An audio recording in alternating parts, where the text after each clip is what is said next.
आज मैं आपको वो सूत्र बताऊंगा जिससे संत अपनी मौत का दिन पहले से जान लेते हैं। विज्ञान भैरव तंत्र का 7वां सूत्र कहता है, ललाट के बीच जहां तीसरी आंख है वहां अपनी सूक्ष्म श्वास, अपने प्राण को टिकाओ। जब यह सूक्ष्म प्राण सोने के उस निर्णायक क्षण में हृदय तक उतर जाता है, तब तुम्हारे हाथ में एक चाबी आ जाती है स्वप्न पर अधिकार की, और स्वयं मृत्यु पर भी। तुम भीतर उतरने लगे हो बहुत गहरी परतों में। याद रखना, ललाट के मध्य में सूक्ष्म श्वास को स्थिर करो। यदि तीसरी आंख को जान लिया है तो यह रहस्य तुम्हारे सामने खुलता है। ललाट के मध्य वही बिंदु है जहां प्राण सूक्ष्म, अदृश्य, अपार्थिव रूप से प्रकट होता है। वहां वह स्थिर होता है, वहां वह प्रकाश बनकर बरसता है। और जब यह प्राण, यह प्रकाश की वर्षा सोने के अंतिम क्षण में हृदय को छूती है, तब एक अनोखा चमत्कार घटित होता है। उस क्षण से तुम स्वप्न के मालिक हो जाते हो और मृत्यु भी तुम्हारे वश में आने लगती है। इसे 3 हिस्सों में समझो। पहला, हर श्वास के भीतर जो प्राण छिपा है उसका सूक्ष्म, अदृश्य, पारलौकिक अंश, उसे पहचानना जरूरी है। और ये अनुभव तब सहज हो जाता है जब ध्यान तुम्हारी भ्रूमध्य पर टिकता है। अगर ध्यान को बीच के खालीपन में रखो तो भी घटित होगा, पर कठिनाई रहेगी। और यदि ध्यान को नाभिकेंद्र पर टिकाओ, जहां श्वास आती है और स्पर्श करके निकल जाती है, वहां भी ये हो जाएगा, लेकिन उतनी सहजता से नहीं। इस सूक्ष्म प्राण को जानने का सबसे सरल द्वार तीसरी आंख है। फिर भी याद रखो, तुम कहीं भी ठहरोगे यह अनुभव घटित होगा, और तब तुम देखोगे कि प्राण तुम्हें भीतर तक छूता है, तुम्हें हिला देता है। दूसरा, यदि तुम प्राण की धारा को भीतर बहते हुए अनुभव कर सको तो मृत्यु का रहस्य भी खुलने लगता है। जब तुम सूक्ष्म श्वास, प्राण को महसूस करने लगते हो, तभी से संकेत मिलने लगते हैं। मृत्यु से लगभग 6 महीने पहले तुम जान सकते हो कि समय आ रहा है। यही कारण है कि इतने संत अपनी मृत्यु का दिन तय कर लेते हैं। ये कोई रहस्य नहीं है, ये विज्ञान है। जो प्राण के प्रवाह को पहचान लेता है वह उस क्षण को भी देख लेता है जब प्रवाह की दिशा बदलती है। और मृत्यु से 6 महीने पहले यह उलटाव घटता है। अब श्वास प्राण को भीतर नहीं लाती, उलटे बाहर ले जाने लगती है। वही श्वास, वही वाहन पर दिशा बदल गई। तीसरा, यही सबसे निर्णायक है। तुमने प्राण को नहीं जाना, सिर्फ श्वास को देखा है, और वाहन तो वही रहता है। अंतर बस इतना है कि अभी श्वास प्राण को भीतर लाती है और फिर खाली लौटती है, बाहर जाकर पुनः प्राण से भरती है और फिर भीतर आती है। इसी से भ्रम पैदा होता है कि भीतर की और बाहर की श्वास एक ही है, लेकिन यह भ्रम है। वाहन एक ही है, पर अंतर है। पूरक श्वास प्राण से भरी है, रेचक श्वास रिक्त है। तुमने प्राण पी लिया और श्वास खाली लौट गई। जब मृत्यु पास आती है तो यही समीकरण पलट जाता है। भीतर आने वाली श्वास प्राण रहित आती है, रिक्त आती है, क्योंकि शरीर अब अस्तित्व से प्राण को ग्रहण करने में असमर्थ हो चुका है। अब तुम मरने वाले हो और तुम्हारी आवश्यकता नहीं रही, और तब बाहर जाने वाली श्वास प्राण को लेकर जाती है। यही उलटी प्रक्रिया मृत्यु की घोषणा है। जिसने सूक्ष्म प्राण को जान लिया वही अपनी मृत्यु की तारीख भी जान सकता है। 6 महीने पहले से प्रक्रिया उलटने लगती है। यही कारण है कि यह सूत्र अत्यंत महत्वपूर्ण है। यदि यह हो सके कि तुम उस सूक्ष्म प्राण को हृदय तक जाते हुए देखो और साथ ही नींद को भी आते हुए देखो तो एक चमत्कार घटता है। तुम अपने सपनों के प्रति भी जागरूक हो जाते हो। तब तुम जान जाते हो कि सपना तो चल रहा है पर यह यथार्थ नहीं है। यह समझ भी तीसरी आंख से ही आती है। क्या कभी किसी सोते हुए व्यक्ति को देखा है? उसकी आंखें ऊपर की ओर चली जाती हैं और वहीं तीसरी आंख पर टिक जाती है। यदि नहीं देखा तो देखो, अपने बच्चे को देखो। जब वह गहरी नींद में होता है, उसकी आंखों की पुतलियां ऊपर चढ़ी होती हैं और वे भ्रू मध्य पर स्थिर हो जाती हैं। बच्चों को देखो, बड़ों को मत देखना। बड़ों पर भरोसा नहीं, उनकी नींद असली नींद नहीं है। वे बस सोचते हैं कि सोए हुए हैं। बच्चे अभी कच्चे हैं, निर्मल हैं, इसलिए उनकी आंखें सचमुच ऊपर उठ जाती हैं। इसी तीसरी आंख की स्थिरता के कारण तुम अपने सपनों को वास्तविक मान बैठते हो। तुम उनमें उलझ जाते हो। तुम्हें लगता है यह घट रहा है। असलियत सुबह जागने पर ही समझ आती है कि यह तो सपना था। यदि रात में ही यह समझ आ जाए तो दो तल खुल जाते हैं। सपना चल रहा है और साथ ही तुम सजग भी हो। जो नींद में सपनों के प्रति जाग सके उसके लिए यह सूत्र अद्भुत वरदान है। और यह सूत्र कहता है, स्वप्न और मृत्यु पर अधिकार हो जाएगा। यदि तुम सपनों में जागरूक हो गए तो दो काम संभव है। पहला, तुम स्वयं सपने बना सकते हो। अभी तुम कितने असहाय हो, इतने असहाय कि अपने सपने भी रच नहीं सकते। मनुष्य कितना दुर्बल है, वह चाहकर भी कोई खास सपना नहीं देख सकता। सपना अपने आप घटित होता है। तुम उसके निर्माता नहीं, बस शिकार हो। तुम रोक नहीं सकते, पैदा नहीं कर सकते। सपना घटता है और तुम उसमें बह जाते हो। लेकिन यदि तुम नींद में उतरते हुए अनुभव करो कि हृदय प्राण से भर रहा है, हर श्वास तुम्हें प्राण से स्पर्श कर रही है, तब तुम सपनों के स्वामी हो जाते हो। और यह स्वामित्व तो असाधारण है।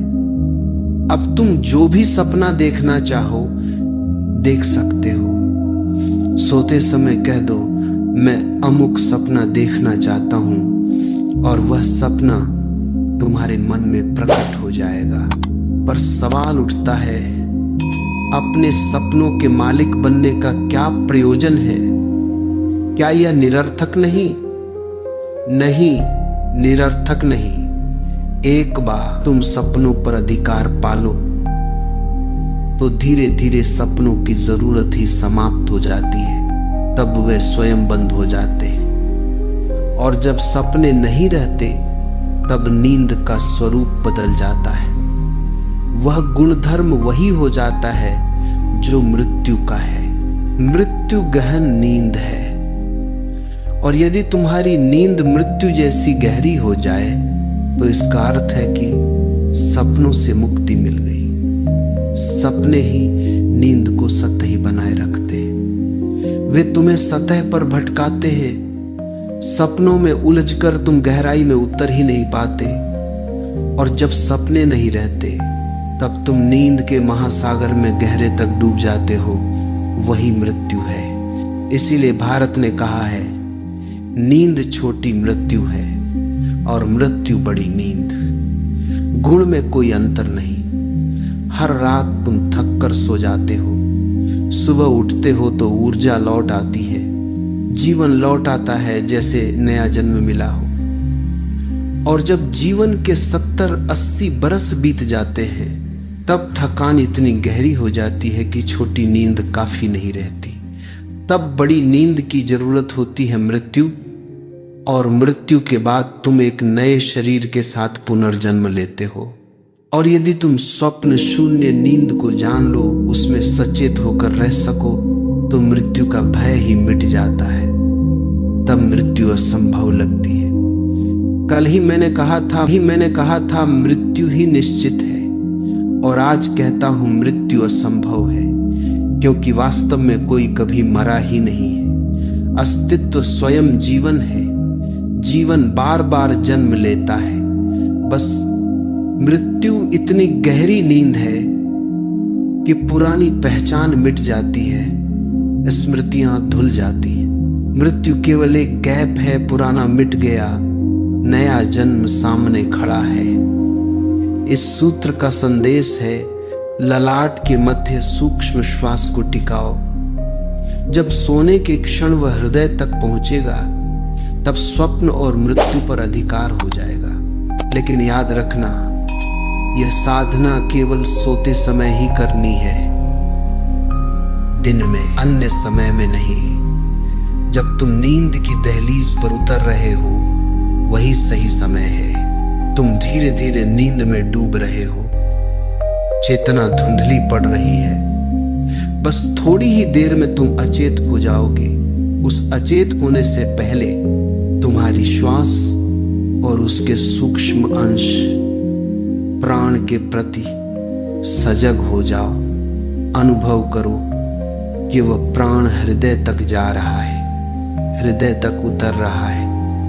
बार बार महसूस करो, प्राण हृदय तक पहुंचा, क्योंकि हृदय ही द्वार है, प्राण वहीं से शरीर में प्रवेश करता है। इसलिए अनुभव करते जाओ, निरंतर अनुभव करो, और इस अनुभव के बीच ही नींद को आने दो।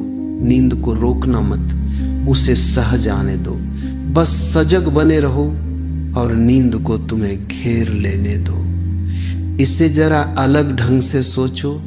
मान लो रात को तुम सोने जा रहे हो और विज्ञान ने ऐसा कोई यंत्र बना लिया है, बनने ही वाला है, जो तुम्हारे मस्तिष्क की सारी स्मृतियों को मिटा देता है। जैसे टेप रिकॉर्डर के फीते से आवाज पोंछ दी जाती है, वैसे ही तुम्हारे मन की रिकॉर्डिंग साफ कर दी जाए। सुबह जब उठोगे तो तुम वही आदमी नहीं रहोगे जो रात को सोया था, क्योंकि स्मृति ही पहचान है। याद न रहे कि कौन सोने गया था तो तुम बिल्कुल नए हो जाते हो। यही तो मृत्यु है, एक गैप। स्मृति पोंछ दी गई, पहचान धुल गई। वही स्वाभाविक रूप से घटित होता है जब तुम मरते हो और नए जन्म में लौटते हो। याद नहीं रहता कि कौन मरा, बस यात्रा फिर से शुरू हो जाती है। इस विधि का प्रथम फल यह है कि तुम सपनों के मालिक हो जाओगे, और जब मालिक बन जाते हो तब सपनों की अनिवार्यता समाप्त हो जाती है। तुम चाहो तो सपना देख सकते हो और चाहो तो सपने को रोक सकते हो, वह तुम्हें घेर नहीं पाएगा। और जब ये घटित होता है तब तुम्हारी नींद मृत्यु जैसी हो जाती है, गहन, निस्पंद, निर्विकार। तब तुम जान लेते हो मृत्यु भी नींद है। यही कारण है कि सूत्र कहता है स्वप्न और मृत्यु पर अधिकार हो जाएगा, और जब ये घटित हो जाता है तब मृत्यु का दूसरा रूप भी प्रकट होता है। मृत्यु केवल डरावनी नहीं रह जाती, वह एक सहयोगी बन जाती है। वह तुम्हें नया जन्म देती है, नया जीवन देती है। तब मृत्यु शत्रु नहीं रहती, वह मित्र हो जाती है। जैसे ही स्वप्न मिट गए, मृत्यु भी मिट गई। अब मृत्यु पर अधिकार का दूसरा अर्थ और खुलता है। यदि समझ लो कि मृत्यु नींद है, तो उसकी दिशा भी तय की जा सकती है। जैसे तुम अपने सपनों को दिशा दे सकते हो, वैसे ही मृत्यु को भी दे सकते हो। तब चुनाव संभव है, कहाँ जन्म लेना है, कब जन्म लेना है, किससे जन्म लेना है और किस रूप में जन्म लेना है। तब तुम अपने जीवन के स्वामी हो जाते हो। बुद्ध का उदाहरण लो। मैं उनके अंतिम जन्म से पहले के जन्म की बात कर रहा हूं। मरने से पूर्व उन्होंने कहा था, मैं अमुक मां बाप से जन्म लूंगा, मेरी मां ऐसी होगी, मेरे पिता ऐसे होंगे, और जैसे ही मेरा जन्म होगा मेरी माँ मर जाएगी और जब मैं माँ के गर्भ में रहूंगा वो इस प्रकार के सपने देखेगी, और जब कोई इन सपनों को क्रम से देखेगा समझ लेना मैं आने वाला हूं। और ठीक ऐसा ही हुआ। बुद्ध की माता ने वही सपने देखे। सपनों का क्रम उसी तरह चला जैसा उन्होंने बताया था, और यह कोई रहस्य नहीं था। उस समय पूरे भारत में, विशेषकर वे जो धर्म और जीवन की गहनताओं में रुचि रखते थे, इस रहस्य से परिचित थे। इसलिए उन सपनों की व्याख्या की गई। याद रखो, सपनों की व्याख्या करने वाला पहला व्यक्ति फ्रायड नहीं था, उसकी गहराई भी नहीं थी, वह पश्चिम के लिए था। भारत में यह परंपरा हजारों साल से चली आ रही थी। बुद्ध के पिता ने उन दिनों के व्याख्याकारों को, जिन्हें तुम आज के फ्रायड और जंग कह सकते हो, तुरंत बुलवाया। उन्होंने कहा, ये सपने बार बार आ रहे हैं एक ही क्रम में, मुझे भय होता है, इसका क्या अर्थ है? व्याख्याकारों ने कहा, आप एक महान आत्मा के पिता होने वाले हैं, वह बुद्ध होंगे, लेकिन आपकी पत्नी संकट में है, क्योंकि जब ऐसा जन्म होता है मां का जीवित रहना कठिन हो जाता है। पिता ने पूछा, क्यों? उन्होंने कहा, कारण तो हम नहीं जानते, लेकिन जो आत्मा आने वाली है उसने पहले ही घोषणा की है कि उसके जन्म के साथ उसकी मां की मृत्यु घटेगी। बुद्ध से जब यह प्रश्न पूछा गया कि आपकी माता की मृत्यु तुरंत क्यों हुई, तो उनका उत्तर था, एक बुद्ध का जन्म अपने आप में इतनी विराट घटना है कि उसके बाद जीवन की ओर कोई निरंतरता बचती ही नहीं। एक शेखर, एक परम अनुभव घट चुका है, उसके बाद मां जीवित नहीं रह सकती, उसे नया प्रारंभ करना पड़ता है, नया जीवन लेना पड़ता है। बुद्ध का जन्म देना ही ऐसा अनुभव है कि मां के लिए वही पूर्णता है, वही चरम है, उसके बाद शरीर टिक ही नहीं सकता। अपने पूर्व जन्म में बुद्ध ने घोषणा की थी, मैं उस समय जन्म लूंगा जब मेरी मां ताड़ के वृक्ष के नीचे खड़ी होगी। और जब जन्म हुआ, ठीक वही हुआ। उनकी माता ताड़ के वृक्ष के नीचे खड़ी थी। बुद्ध ने और भी संकेत दिए थे, जन्म लेते ही मैं 7 कदम चलूंगा और ये चिन्ह होंगे, और सब घटित हुआ जैसा कहा था। और यह केवल बुद्ध की कहानी नहीं है, यही सत्य यीशु के लिए भी है, यही महावीर के लिए भी, और अनेकों अन्य महापुरुषों के लिए। प्रत्येक जैन तीर्थंकर ने अपने पूर्व जन्म में अपने अगले जन्म की घोषणा की, कहाँ जन्म लेंगे, किन परिस्थितियों में जन्म लेंगे, कौन से स्वप्न उनकी माता देखेंगी, कौन से प्रतीक प्रकट होंगे। और वही घटा। इसलिए समझो, जब तुम अपने स्वप्नों को दिशा देने लगते हो, तब धीरे धीरे पूरे जीवन को दिशा देने में सक्षम हो जाते हो, क्योंकि यह जगत स्वयं स्वप्नों से बुना हुआ है। जीवन भी उसी स्वप्न ताने बाने का हिस्सा है। एक बार स्वप्न पर अधिकार मिल गया तो फिर सब पर अधिकार हो गया। इसीलिए सूत्र कहता है, स्वयं मृत्यु पर। और जब यह घटित होता है, तब वह अपना जन्म भी चुन सकता है, अपने जीवन की शैली भी। तब वह आकस्मिक नहीं है, तब वह अराजकता का खिलौना नहीं है, तब वह मालिक हो जाता है। और जो मालिक हो गया, उसके लिए जीवन संयोग नहीं रहा, उसके लिए जीवन एक कला बन गया, एक सृजन बन गया।